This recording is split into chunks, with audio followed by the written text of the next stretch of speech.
Good morning. I'm Jen Amos at Weiss Research. I'm Andy Myers, and this is your morning market alert for Wednesday, December 15th. Stocks on Wall Street are set to open lower, dragged down by another wave of fears about Europe's debt crisis. Moody's investor service warned that it may downgrade Spain's credit rating because of its high debt burden and refinancing needs next year, and increased concerns over its government's ability to get the country's public finances into shape. The news comes just a day after Standard & Poor's issued a similar warning about Belgium's debt rating. That's pushing stocks across Europe broadly lower this morning, and the major Asian markets closed mostly to the downside. Investors on Wall Street are also reacting to some economic news this morning. Consumer prices rose just 0.1% last month, in line with expectations. And more M&A activity in the healthcare industry to tell you about. Novartis is buying the 23% of eye care firm Alcon that it doesn't already own for $12.9 billion. The deal is sending Novartis sharply higher in Switzerland and in pre-market trading here in the U.S. And shares of Alcon are gaining ground as well. Staying in the pharmaceutical sector, Jefferies named Pfizer, Bayer, and Novo Nordisk its top picks in that industry for 2011. And Citadel placed new negative ratings on Medco Health Solutions and Express Scripts, and neutral ratings on CVS Caremark and Walgreen. Amgen is getting a lot of attention from analysts following positive trial data on a cancer drug yesterday.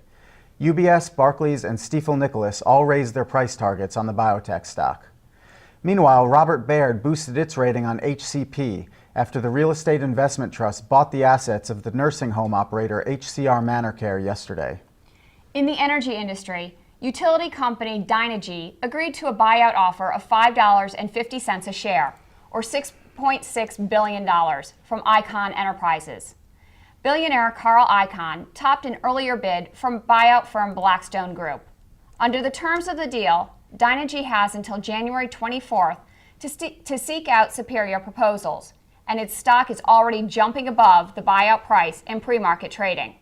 Barclays is weighing in on the sector this morning, calling Halliburton, Schlumberger, and Weatherford International its favorite large-cap oil services stocks.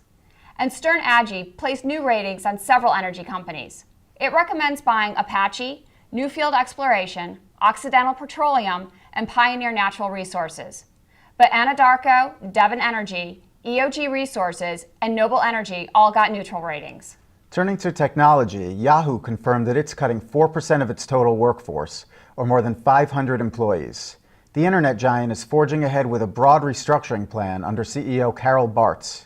Elsewhere in the industry, Barclays called Oracle its top technology pick for 2011, and Morgan Stanley said Broadcom should be a core holding. Agilent Technologies was raised to overweight by JP Morgan. We're also seeing lots of analyst calls in the retail industry. Both Oppenheimer and Raymond James cut their ratings on Best Buy to market perform, following its disappointing earnings report yesterday.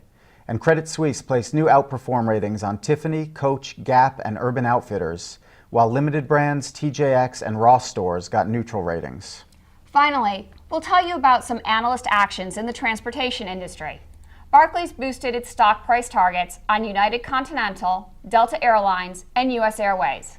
U.S. Airways was also rated a new hold by Citigroup. General Motors got a new neutral rating from UBS.